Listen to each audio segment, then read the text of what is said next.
Hola, ¿cómo están? Hoy día vamos a hablar sobre logística y distribución física internacional, que usualmente estos dos términos se llegan a confundir o a pensar que son lo mismo. Pero empecemos con eso. La logística es todo esto, todo el movimiento que hay de un producto desde la compra de los materiales, o sea, el suministro, hasta el punto final donde el consumidor tiene en sus manos el producto. Todo eso, toda esa transformación del producto, la compra de los materiales hasta el punto final es la logística. Mientras que la distribución física internacional ya nos vamos metiendo a lo que es el comercio internacional. Y solo lleva desde que el producto está terminado hasta el consumidor final. ¿Ok?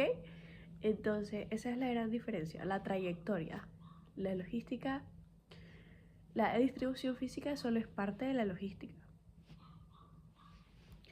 Y bueno, ya nos metimos a lo que es el comercio internacional igualmente. El comercio internacional, como ven, es la transacción o el movimiento de los productos saliendo de la frontera nacional. Hay bastantes componentes en la logística dentro de toda esta cadena que hemos visto.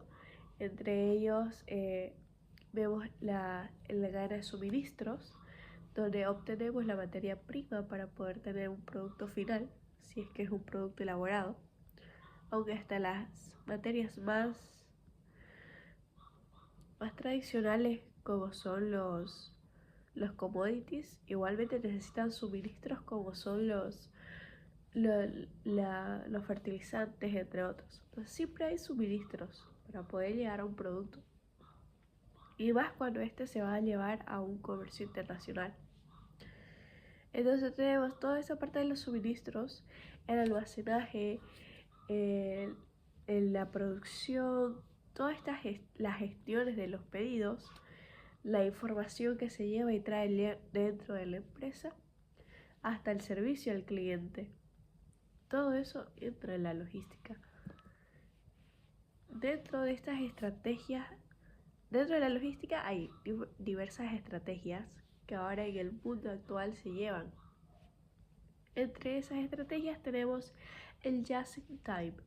El just in time, como lo dice su nombre, es justo a tiempo. No antes, no después, es justo a tiempo. Esto hace que tanto nuestro consumidor final o el comprador lleguen a tener cierta confianza con nosotros al tenerlo tal cual a la hora que se le dice. Entonces, esta estrategia trata de, sí o sí, que el producto llegue antes ni después, a su tiempo. Después tenemos la estrategia Lean Logistic. Lean Logistic es una estrategia que dice que es sin desperdicio. Es decir, yo no hago doble movimiento, yo no hago algo que esté de más. Yo hago justo lo que tengo que hacer. No hay nada que se desperdicie. Ni tiempo, ni material, ni nada. Ese es Logistic. Después tenemos Green Logistic. O sea, todo el día Logistic. Green Logistic es una estrategia que trata de implementar en varias partes de la logística algo que beneficie de alguna forma, o sea, amigable al medio ambiente. Esto puede ser, por ejemplo, usar empresas de transporte que utilicen camiones eléctricos. Otro puede ser en el empaque. El empaque es parte de la logística y estos pueden ser amigables con el medio ambiente. Por ejemplo, no usar bolsas de plástico, sino usar bolsas que puedan ser o de un plástico que se pueda reutilizar o de papel o de cartón. Entonces son mucho más amigables al medio ambiente. Hemos visto muchos empaques que hasta que parte de ellos llevan semillas para luego ser plantadas. Entonces tratan de implementar nuevas formas de que todo este trayecto del producto también sea amigable con el medio ambiente, desde el transporte hasta el empaque. Después tenemos la logística omnicanal. Omnicanal trata de decir que todo está conectado al mismo tiempo. La empresa está en todos lados al mismo tiempo. No importa cómo tú consumas el producto, la empresa va a estar ahí para servirte. Ejemplo, si tú prefieres ir a la tienda de manera física, el servicio va a ser bueno. O si quieres mejor en su página online o mediante WhatsApp. Entonces ellos quieren estar en todos lados para que tú tengas la facilidad de pedir su producto lo más rápido posible. Esa es la estrategia omnicanal, que ya lo hemos visto muchas veces. La mayoría de empresas, aunque no sean internacionales, tratan de implementar esto.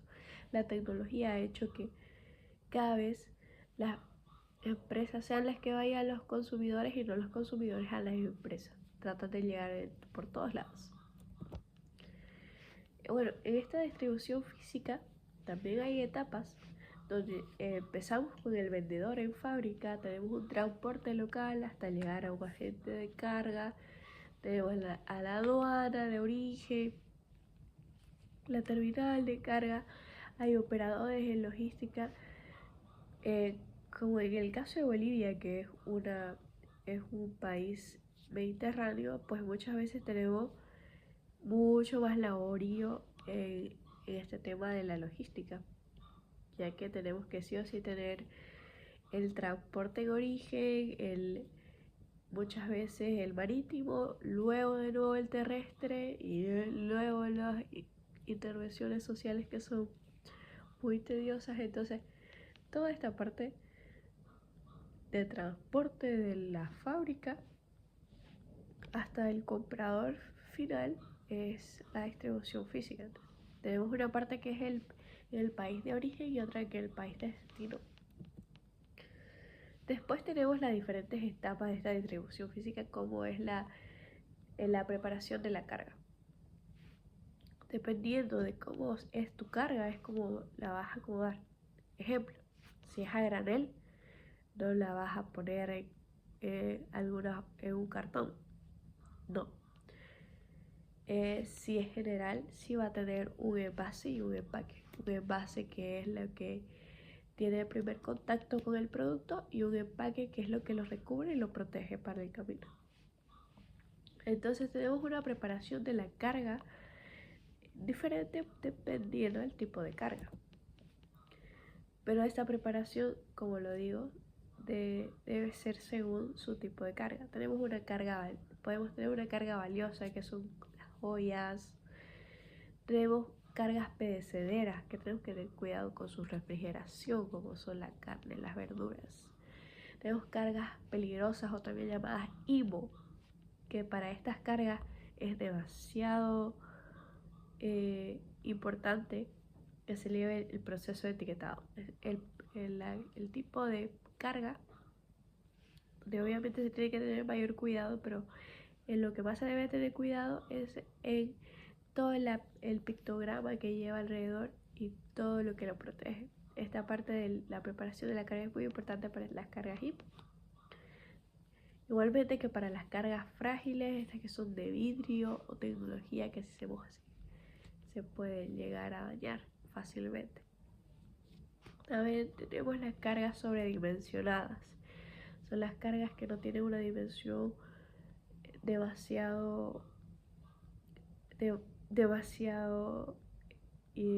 regular, como estos pueden ser los tubos que van debajo de las ciudades, que son demasiado grandes, entonces no pueden ponerlo en un contenedor normal. ¿Me dejo entender? Ya bueno, y nos habíamos adelantado un poco sobre qué es embalaje y qué es envase. El envase, como lo decía, es el que tiene un primer contacto con el producto. Estos pueden ser, esto es un envase, pero esto no va a venirme tal cual así desde Brasil, por ejemplo.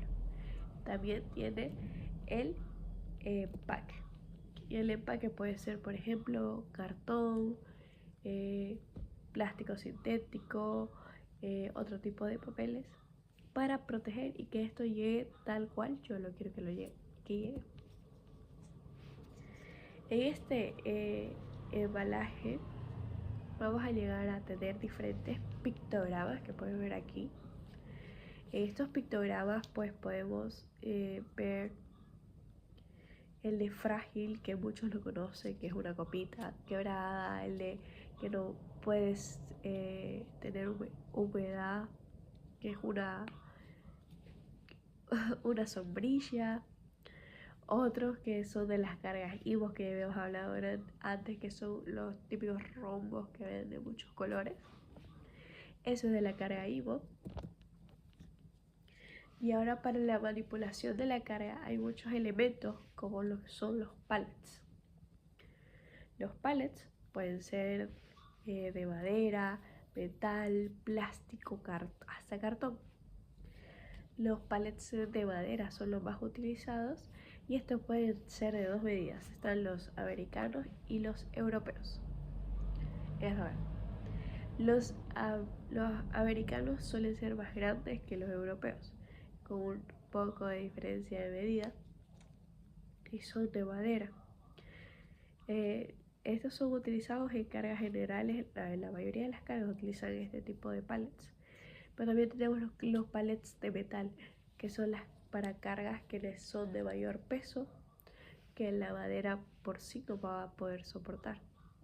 Tenemos los pallets de plástico, que son para cargas que van a tener o mayormente las empresas la llegan a comprar cuando ya tienen una exportación frecuente, entonces son bastante duraderos, al igual que el de metal,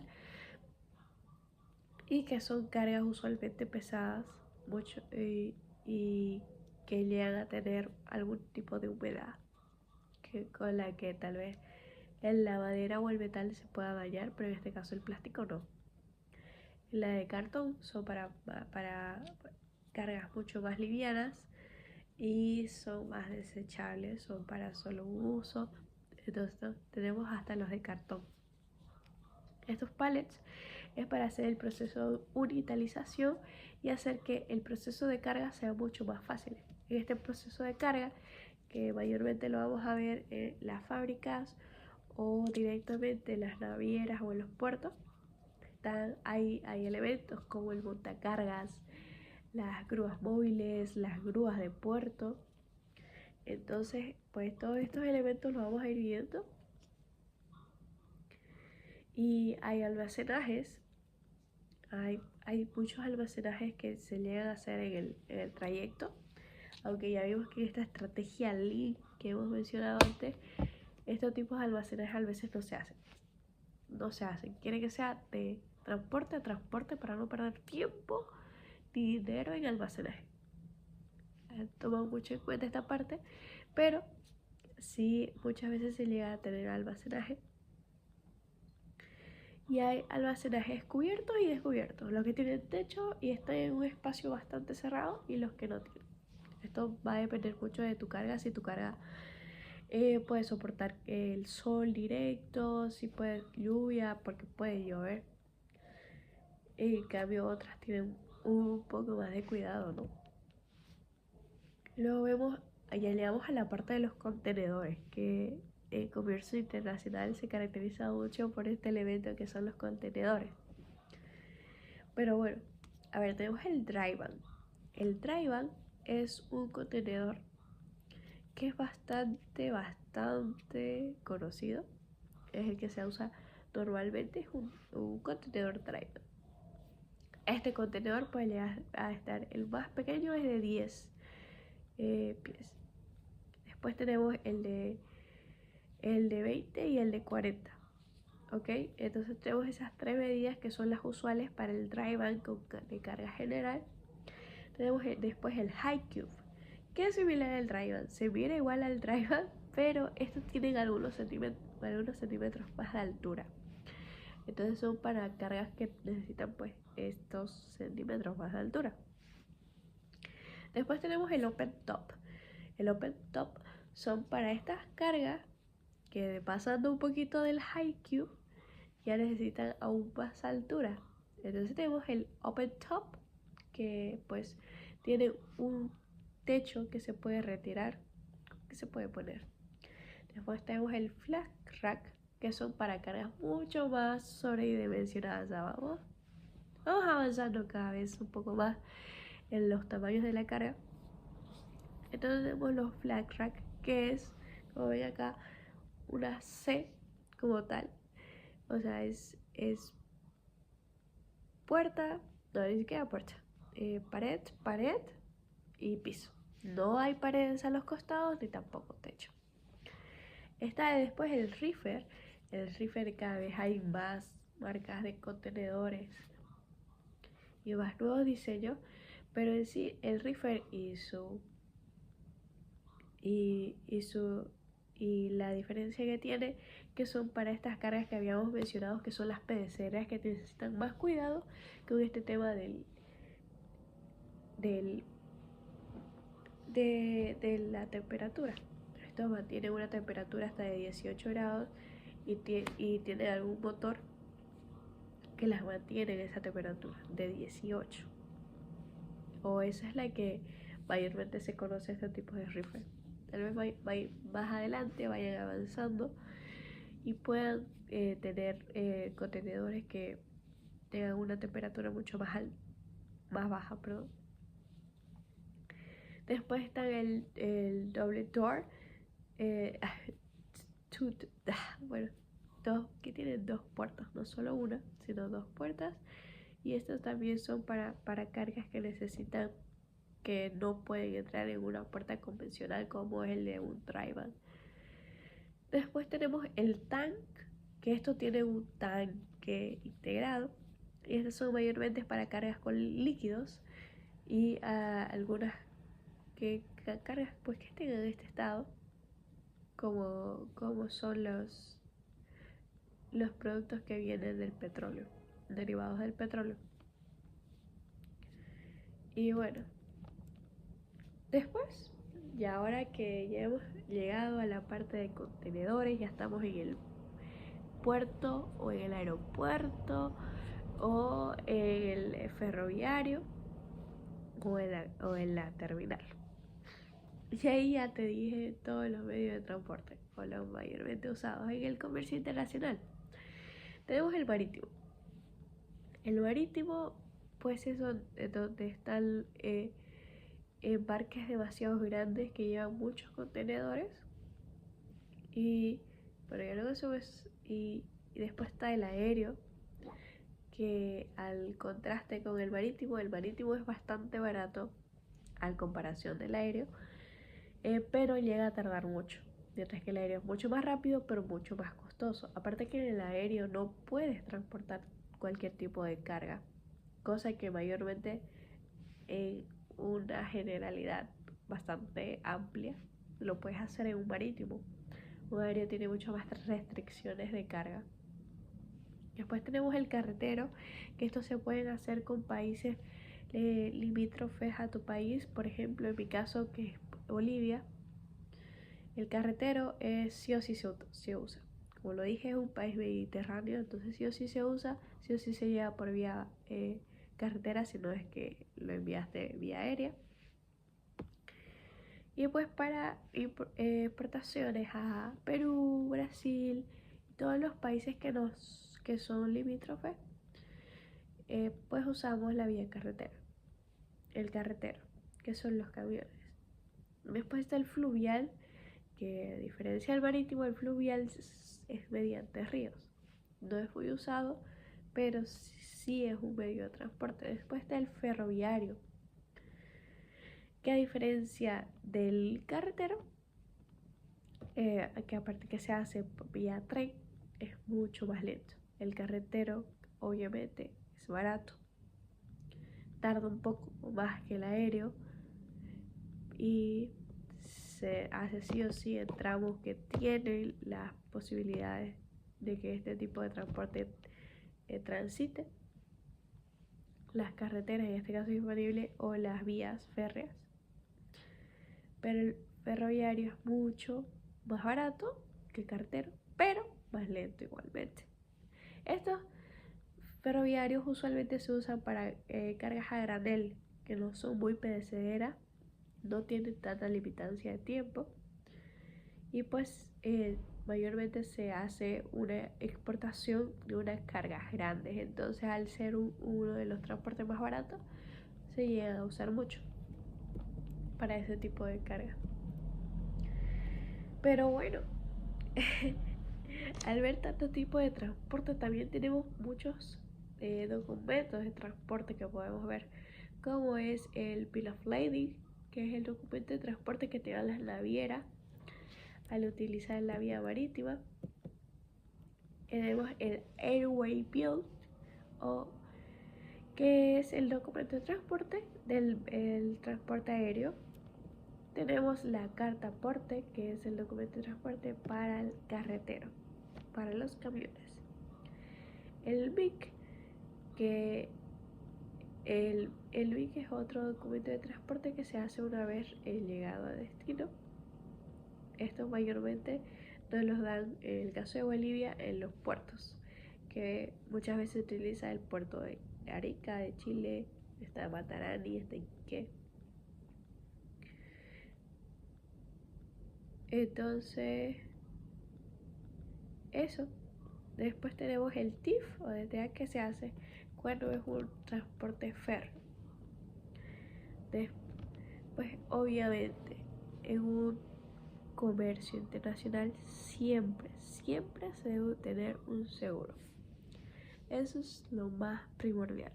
Pero hay 3 tipos de seguro que usualmente se ven en logística, y no hablo de cláusula A, B y C. Primero hablemos de una diferenciación que no muchos hablan, pero sí existe. Se puede hacer seguro del transporte, que es del camión en el que viene la mercadería. Ese es un seguro. Tenemos el seguro de la mercadería, que es el que mayormente nos interesa a nosotros como compradores o como vendedores. Al de transporte, al del transportista. Entonces tenemos el de mercadería, el de transporte y hay uno más que no me acuerdo. Pero bueno, esos son los más usados y lo que mayormente el que más vas a ocupar si estás en el área de logística es obviamente el seguro de tu mercadería, es el que más te importa. Y para estos hay cláusula A, B y C. La C siendo la que menos riesgos cubre, como puede ser caída del objeto, daños durante la manipulación, daños de aplastamiento o de humedad. Entonces, todo ese tipo de daños que puede tener tu carga por estas causas lo cubre la cláusula C, que es la más básica. Tenemos la cláusula B, que ya lleva o cubre la parte de colisiones o de descarga de emergencia, de incendio, todo eso te cubre la cláusula B. La cláusula A, que ya vamos elevando, te cubre naufragios, tormentas, colisiones y otros. O sea, vamos aumentando de niveles de cosas que te puedes cubrir según la cláusula. La recomendación que todo el mundo te hace es que siempre tus cargas sean cláusula A, porque no sabes cuándo te va a llegar la desgracia y es lo mejor que puedes hacer es asegurar tu carga, que unos pesos de más no te va a costar. Es lo mejor que puedes hacer, es lo que mejor puedes invertir en logística, es en tu seguro. Bueno, en los costos de la DFI tenemos costos directos e indirectos. Entonces en los directos tenemos los empaques, documentación, unitalización, almacenamiento, seguro y transporte. En los indirectos tenemos la administrativo y la capital. Y ahora vamos a entrar y muy rápidamente en un tema que a muchos nos cuesta: los incoterms. Los incoterms podemos ver muchos. Y hay dos factores que son los que usualmente nos deben interesar en los Incoterms, que son costo y riesgo. Estos pueden variar en qué punto se transfiere. Bueno, empecemos con qué son los Incoterms. Los Incoterms son los términos y condiciones de comprador y vendedor a nivel internacional. Son unas reglas que ya se conocen a nivel internacional para poder llevar a una negociación con términos fijos, que ya sepamos a dónde vamos, ¿entender? Entonces tenemos varios Incoterms, son 11 si no estoy mal, y vamos a empezar desde el que tiene menor responsabilidad de parte del comprador al que tiene mayor responsabilidad, ¿ok? Hay otra división más. La división es, uno es los que son todos tus responsabilidades solo en tu país de origen y los que son hasta país de destino. Ese es uno. Y otra es por el tipo de letra, que tenemos los Incoterms con letra E, con F, con C y con D. ¿Okay? Esto va de mayor de menor a mayor, mayor responsabilidad. Bueno, ahora sí, empecemos el export. El export es entregado en fábrica, ya embalado, ya listo para ya agrupado, unitalizado, listita a tu carga en fábrica. O sea, tú vas y lo recoges de la fábrica de tu vendedor. A ellos te lo dejan ahí afuera, bien bonita tu carga, que lo vayas y lo recojas. Después está el FCA o el Free Carrier. El Free Carrier es que ahora tu vendedor se va a encargar de, ya está bonita tu carga, tu carga, lista, ya te la entregó digitalizada, pero también te la sube a un transporte y ese transporte te la deja en un lugar acordado. Entonces tiene que acordar el lugar, tiene que decir FCA, almacén de Iquique, ejemplo, pero en el país de origen. ¿Ok? Entonces es un transporte que te lo deja hasta un lugar acordado y también te hacen los trámites de exportación. Bueno, después tenemos el FAS o el Free Alongside Ship. Como lo dice tal cual su nombre, es un Incoterm que solo se puede usar cuando es una vía marítima y significa al lado del buque. Como lo dice tal cual, ahora ya tenemos nuestra carga lista, se sube un transporte, se va el transporte no tiene que llevar hasta puerto porque es Free Alongside Ship, o sea que es un Incoterm que solo se utiliza cuando es vía marítima o multimodal. Entonces te lo deja en puerto, pero te lo deja en puerto, entra al puerto, pero no te lo descarga, él te lo deja en puerto. O sea, el camión entra al puerto con tu carga y ahí está. Hasta ahí acaba el Free Alongside Ship. Bueno, te lo descarga, pero al lado del buque. Después está el FOB o el Free On Board. Esto ya está cargado en el buque. De nuevo, este Incoterm sí o sí marítimo fluvial, un puerto por ahí. Sí o sí, allá desde el puerto, si usas un FOB. Y en el FOB, tu carga ya está en el buque. Apenas toca el buque, ya es tu responsabilidad tuya. O sea que la carga también, me estaba olvidando, los costos y los riesgos todavía se transfieren al mismo tiempo. Entonces yo soy encargado del costo de la carga hasta que toca el buque y los riesgos de esta mercadería hasta que toque el buque.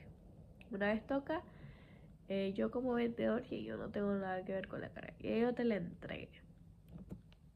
Después entramos al grupo C, que es el CPT O Carrier Pay To.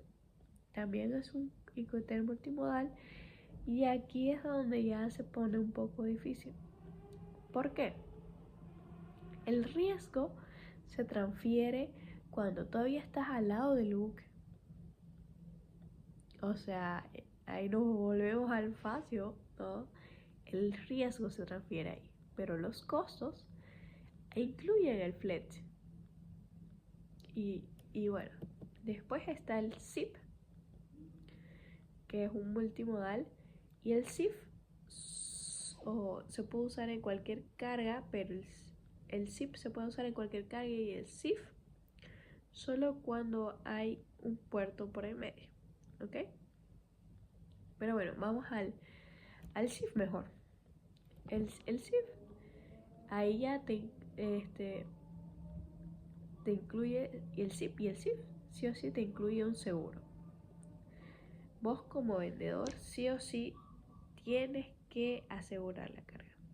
Pero este Incoterm te dice que tienes que asegurar la carga, pero puedes hacerla en una cláusula C, por ejemplo. Y aparte, tú tienes la responsabilidad de agarrar y pues comprar, asegurar la carga, pero no de los costos ni la parte las asegurada tiene que ir a nombre del comprador, mucho en cuenta.